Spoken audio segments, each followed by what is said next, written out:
Like, you didn't want my bones, did you? Alright. Who we got next? Perfection, Unwanted or Untrue. Volume 5. Walking. You sure are doing a lot of it recently. Back on Earth, you never got near this amount of exercise. You are going to be so in shape when this is over. Provided you still have all your limbs attached and your bones uncrushed. You could probably come up with safer ways to travel, a taxi or some sort of bus system, but you don't have any money and you can't read signs. Also, you're routinely covered in blood and bruises. So walking it is. Tired as you are, your feet still carry you toward friendship. Ooh. Someone who will not tell us their name. And Zebruh Codakk. Alright. Your stroll takes you into a nice part of town that seems to have larger, more McMansion-style hives. Based on your past experience in Alternia, you're not quite certain that upper-class enclaves equal safety for you, but you might as well explore. You never know where you'll find your next friend. The power of positive thinking must be on your side, because someone emerges out of the shadows of these sprawling suburbs. Oh, hello there. I don't believe we've met. I'm sure I would have remembered someone with such unique looks. You don't know where you are, do you? By this point in your time on Alternia, you don't know if it's wise to admit that you're lost and naive to the ways of the world, but you don't know what you could say to try and convince this guy that you've got any kind of street smarts. You nod your head reluctantly, but he actually looks more interested in you after the confirmation that you're new to the neighborhood. Have you perhaps found someone who likes you for your vulnerability and naivete? That would sure be fantastic luck. It's a good thing that I found you. Not everyone is respectful as lowblood as I am. Oh, but I shouldn't make assumptions just because you're not much to look at. My bad. I don't mean to be forward, but you're just so interesting. Mind if I ask what color your blood is? You hesitate. While you're still terrifyingly ignorant of the intricacies of Alternian society, you're starting to feel terrifyingly informed about the role that blood color plays in this world. And you've managed to gather by now that the plain old human red isn't considered one of the better colors to have. What do you do? We'll, What happens if we try and invent a blood color? Oh, really? It's not that I don't want to be friends with other high-bloods, but I'm a busy troll, you understand. So I only befriend folks that might, want to fill a quadrant with someday. Besides, high-bloods just don't need as much help in our unjust society. Stay awakened! He pumps his fist in the air, and you immediately copy him. But the gesture doesn't seem to be enough to change his mind about you not being oppressed enough for his tastes. Oh boy. So, I just don't think it's going to work out between us. Out of his league. Game over. Artwork. Alright.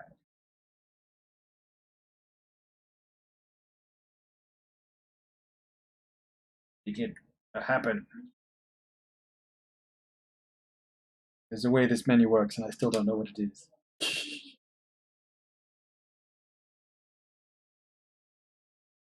Alright. Okay. Alright, we're going to tell the truth. We're at the bottom of the ladder. It gotta be red, huh? Wow, that's so unique. I've always liked the color red. I don't think I've ever filled a quadrant with a red blood before. I don't think I've ever made friends with a red blood before. You don't know what a quadrant is, or what it means to fill one.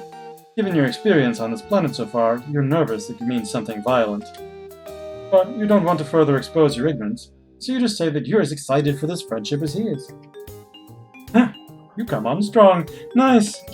You need a place to stay for the day, right? I can help you out with that. I've got plenty of spare rooms for guests in my hive. Because I believe it's important to help out the underserved members of the community when you can. My hive is this way, shall we? You follow him down the street.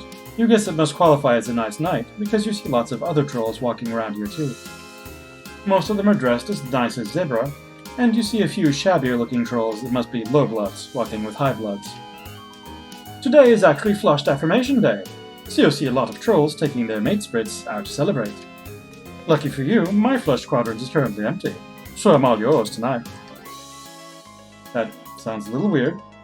He doesn't need to be all yours, you assure him. You're an easygoing individual who is happy to share their friends with plenty of other friends. Sure. Sharing can be a good time if you're into that. I could be, speaking personally. Like maybe with 2 low bloods. But not in an objectifying way. Everyone involved has got to respect each other, you know? Wow, what? You have no idea how your innocent comment about friendship got taken to this particular place.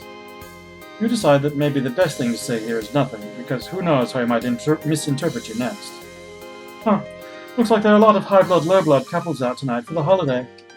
Pretty unusual to see in this neighborhood, to be honest. It's sad, but most of these low bloods are probably with their mate sprites because it's socially advantageous.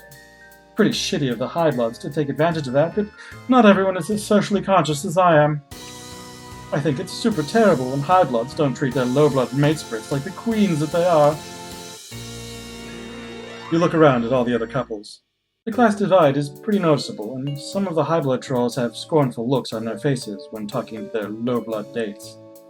One troll, dressed in cerulean, is making her shabbily dressed mate sprite kneel down so he can give her a ride on his shoulders.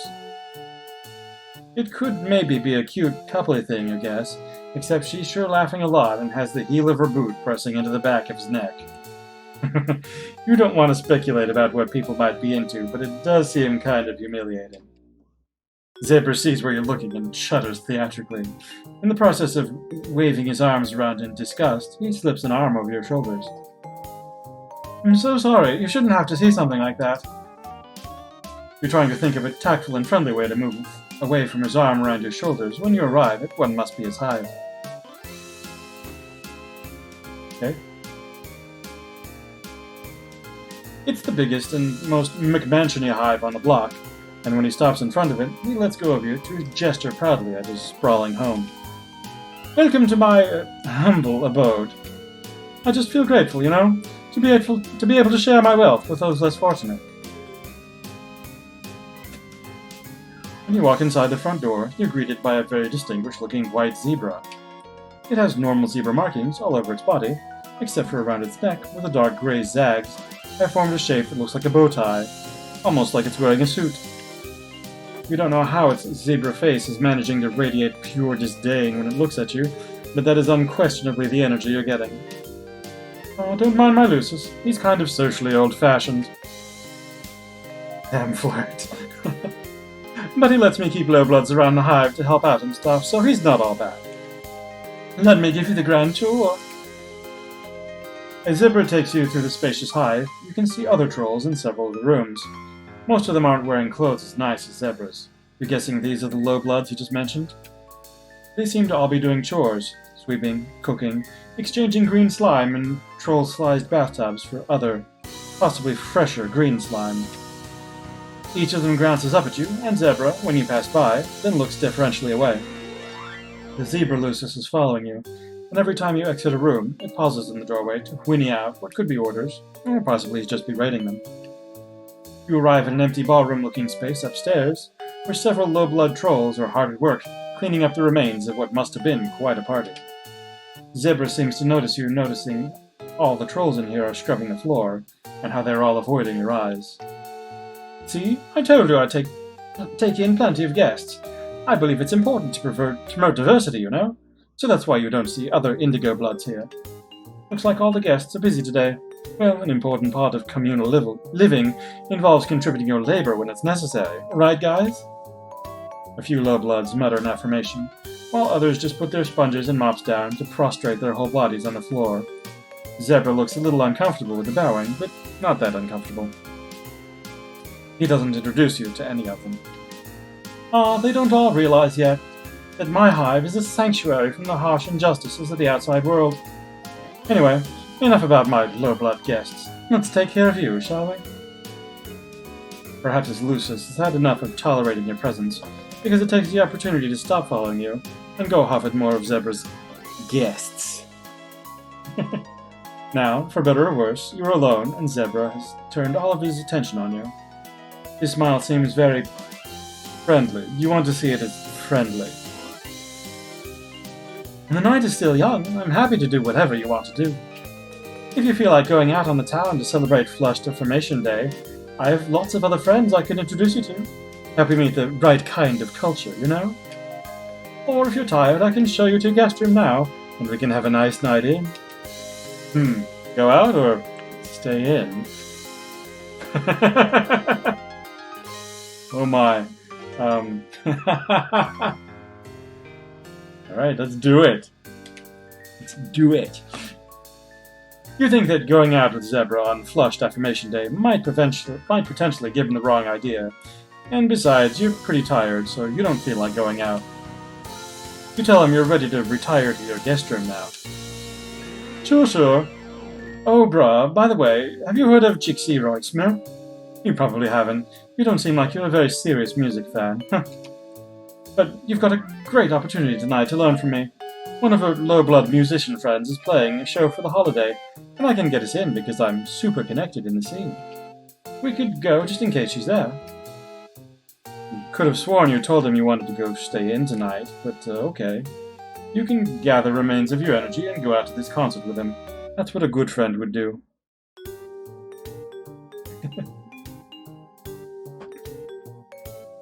He takes you across town to the concert, only trying to hold your hand or put his arm around you a couple times on the way, so it could be worse. Maybe hand-holding is totally platonic on Alternia? You hope so. Yeah, he's probably used to getting his own way. Despite what other people would like.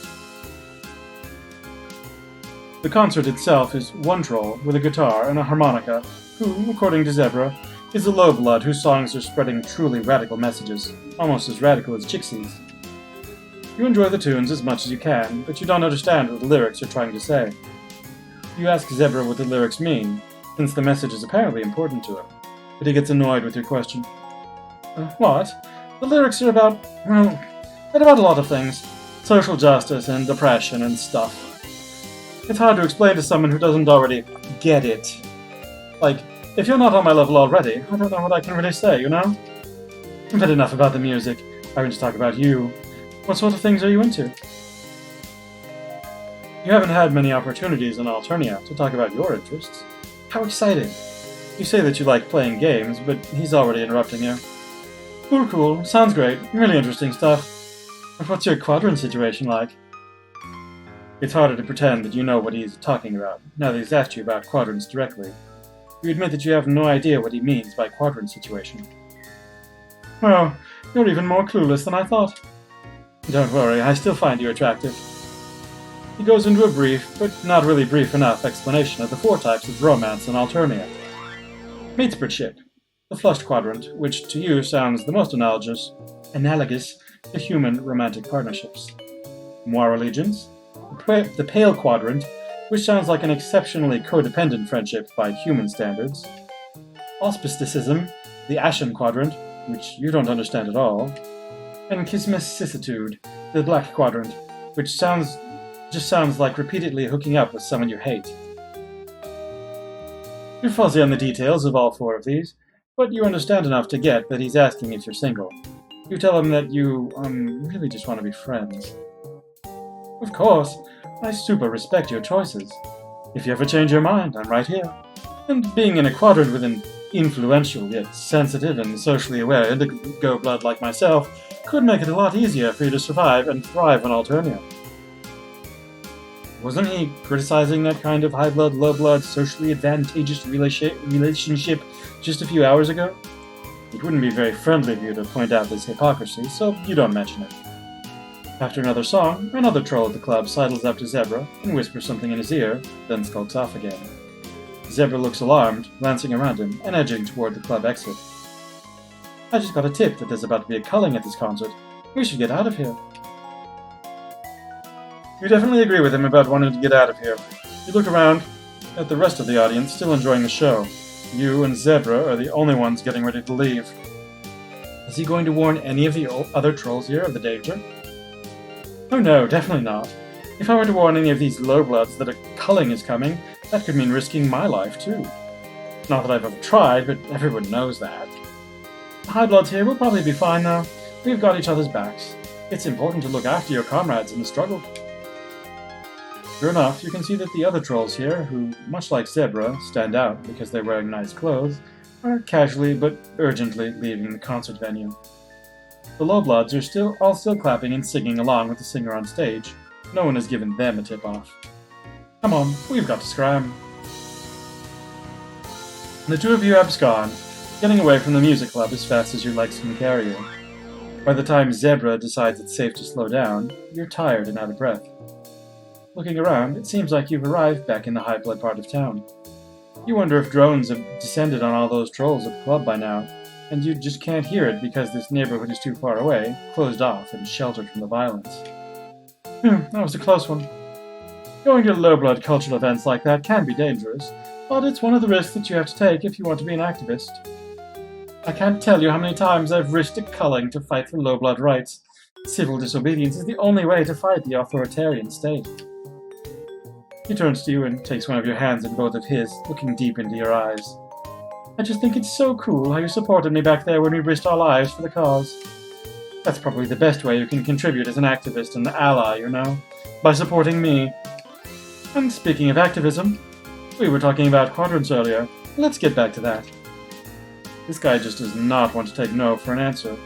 Once again, you reiterate that friendship is what you're looking for here. He nods enthusiastically and squeezes your hand tighter. Look, yeah, I love friendship. I've always believed that a strong friendship is the best foundation for any successful romantic relationship. And many trolls start by being friends first, and enter into quadrant later. Even if you try to be friends, but then fight too much, that can still prepare you for a collisionist quadrant. Either way, the thought of being your friend makes my blood pusher beat a little faster. Sure, you say. If what we're doing is extolling the benefits of friendship, then boy do you have some things to add to his list. For instance, friendship can give you a sense of platonic companionship with your fellow man. And friends can also come in handy when you need someone to help you move, or take you to the airport, or other non-romantic activities. You think friendship is a great thing to pursue for its own merits. Friendship is so great that once you have it, why would you want anything more? Oh yeah, totally, you're so right that friendship is a great first step. Did you enjoy the concert tonight? Did it persuade you to be an ally for low-blood rights? You think that going by your blood color and how often you have almost gotten killed by those more powerful on this planet, you're more like a member of the oppressed underclass than you are an ally. But you decide not to split hairs and just tell them that, yes, you'll be an ally to yourself. And that's fantastic. I'm so happy to hear that. If you're an ally to lowbloods, then I'll allow you to be my matesprit. Friend, you correct him. You can be his friend. Right, sure, yeah. I meant to say friend. He lets go of your hand, finally, which at least counts for a partial victory, and winks. Victory!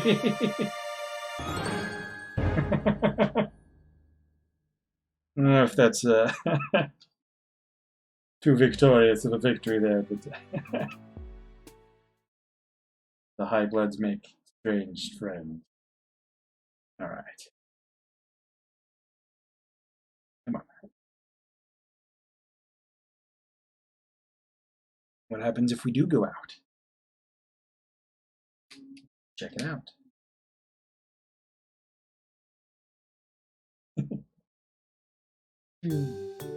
Alright. We have socially oppressed blood. Let's go out. You're not crazy about the idea of being alone with this guy for the rest of the night. Plus, if he's as popular as he says he is, that means more potential friends for you to meet. You tell him that you're interested in going out. Cool. That sounds like a great time. I'll just go get ready. Actually, I think I'm more in the mood for a nice quiet night in. Maybe television streaming service and lower the temperature if that's cool with you.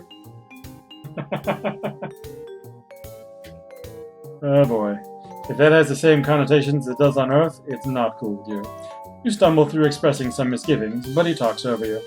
Great! Sounds like we both feel like staying in tonight. I'm not gonna lie, I'm psyched to stay in and have you all to myself. I just want you to feel comfortable, whatever we choose to do. You're not sure why he asked what you want to do, since your preferences don't seem to matter much. Now, Lucius and my guests have probably prepared a delicious meal for you by now, but let's finish the tour first. I assume you want to see my room. You tell him, sure. Bedrooms are a great way for people to express their personalities, and as his friend, you're interested in getting to know him better. He doesn't seem to have heard part of that sentence, but it's okay. Hopefully he got the gist. When you get to his enormous room, it's decorated with posters of musicians on the wall, and what seem to be social justice slogans. One poster has a symbol with clawed hands in several different colors, coming together to hold a trident, with the word Unity underneath it. Another poster features a rainbow of colors ranging from rust to olive green that proclaims him to be a low-blood ally. Two other low-blood servants are in here, one of them standing on a stepladder to dust some high shelves, while the other crawls around on the floor, scrubbing and picking up rubbers that Zebruh seems to have just littered there. Pretty sweet place, right? You look confused by the posters. Your music taste probably isn't refined enough to have heard of my favorite bands. I only listen to subversive musicians that speak truth to power. Luckily, you have me to teach you how to confront your privilege and support marginalized artists. Also, did you notice my rad pile? It's a perfect setup for feelings jams with your moirail. He winks at you. You don't know what a moirail is, or what he means by the feelings jam, which sounds like in theory it could be a nice thing, but maybe not, given the sleazy way he says it. You tell him that it looks like a very nice pile of things. You spot a couple pillows, looks like a puppet with a disturbingly long nose, some random bow ties, a few horseshoes. You look intrigued. Want to lie down on it for a second? We don't have to do anything, but sometimes it can be nice to just, pacify each other a little bit. He sprawls on the pile in what he probably thinks is an enticing way, like he wants you to draw him like one of your French girls. You turn away to try to hide the disturbed expression on your face, because turning down his advances probably isn't the best way to secure his friendship. As your eyes cast about the rest of the room, you notice that the low-blood servant scrubbing the floor is having a coughing fit. You can tell that she's trying to cough unobtrusively, but it seems like she's hacking her lungs up, with each big cough racking her whole body and making her shoulders shake. Concerned, you crouch down by her side. She jumps when she notices your concern, and mumbles that she's fine and that you don't need to worry. But she doesn't look fine. Now that you're getting a closer look, you can tell that she seems to be underfed and exhausted, with sickly shadows on her face and scraped up knees and elbows. She looks bad, and you know bad considering how much of your time you've recently spent stumbling around with various excruciating injuries.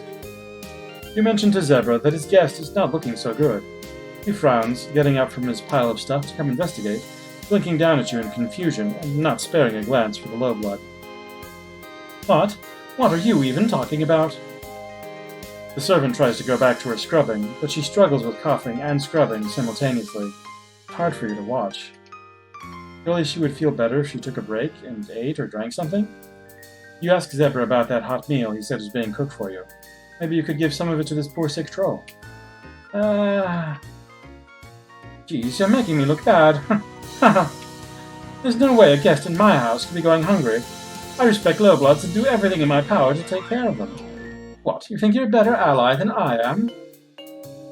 Considering your status, or lack thereof, on this planet, you're not sure you count as an ally so much as a member of the oppressed underclass. But you let that slide. You hasten to explain that you didn't mean to criticize him, and you're sure he's doing a fine job at being an ally to lowbloods. Yeah, well, it's not easy. Whatever. Maybe we should go eat now. I don't feel like having a feelings jam anymore. He turns and leaves the room without showing any sign that he'll do something for the sick lowblood. I almost said mudblood. You mouth an apology to her behind his back, and she just gives you a tired wave and goes back to scrubbing. Zebruh leads you downstairs to the dining room, where his Lucius is supervising a team of lowbloods, setting the table with what looks like a 4-course meal. The look on the Lucius' zebra face is now even more disdainful than before, and its bow tie seems angrier. Looks like dinner is almost ready. Cool. Of course, you're probably not going to offer to pay for any of it, are you? Figures. Lowbloods, trolls in general, are always expecting me to provide for them, without offering any concupiscence in return. For once, you're kind of glad that you're unfamiliar with his alien vocabulary and innuendo. You have absolutely no money, which he definitely knows. You can pay him back for the dinner in friendship? Yeah, well, I'm not sure if I want to be friends with someone who has a problem with the way I do activism. I have it on good authority from every other high blood I know that my intersectional praxis is valid. You stumble over your words in your haste to assure him that you in no way meant to say that he's not valid. You've never met a troll so valid. No one believes in his validity more than you do. Whatever, let's just eat. You both sit down at the table, while the lowbloods set the table, light the candles, and serve the appetizer course. You can't help but notice that most of them look just as malnourished and sickly as the troll upstairs, but it might be best not to bring that up again. You eat in silence for a while, and Zebruh looks like he's stewing over something. Then he sets his fork down and looks over the table at you with a frown. You know what? I just realized. You totally denied my lowblood her own agency when you questioned me about not feeding her. Yeah, what you said was totally problematic. You don't respect lowbloods at all, do you? Not like I do. You try to apologize, saying that it was not your intention to disrespect anyone, but that you're sorry you apparently did. He doesn't let you get the words out. People don't realize how tough it is to be a high-blood troll who believes in social justice. Seriously, I face my own kind of oppression for speaking out and being an activist for low-blood rights. For one thing, I never got the conciliation or concupiscence I deserve. My quadrants are always going unfilled because no one else agrees with my radical views. And I thought you'd be different, but you don't get it either. And try to tell him that he's got you all wrong. You agree with his radical views and believe in low-blood rights, which is why you were concerned for his guest in the first place. But he acts like you just didn't say any of what you just said. You're just another one of the oppressors, complicit in the unequal power structures of our fucked-up society. Your lack of awareness of your own privilege really makes me sick. You must think you're so oppressed with your red blood and multiple injuries. But what you're doing now, rejecting me and criticizing me, it's really exactly the same as what subjugulators do to the slowbloods they cull. You probably deserve whatever shitty position you have in society. Unlike me, I deserve to have his night house and low-blood servants and full quadrants for being such a good activist, okay? Nice guys. He's standing up by now, advancing on you with his zebra stamping its hooves threateningly at his side. Take care, Mood. Thank you for coming by. You scramble back, trying to make your way to the front door. It's tricky, because you have to step around all the lowbloods who seem to feel strongly that they should get away from Zebruh when he's angry. You don't make it to the front door fast enough on your own. Haha. With a terrifying equine scream, Zebruh's Lucis rears up on its hind legs and strikes you with its hooves, battering you through the front door and breaking some of your recently healed ribs again. Take your privilege on offensive views and get out. Anyone who doesn't respect lowbloods is not welcome as a guest in my hive. Game over. It would behoove you to stay away. Oh man.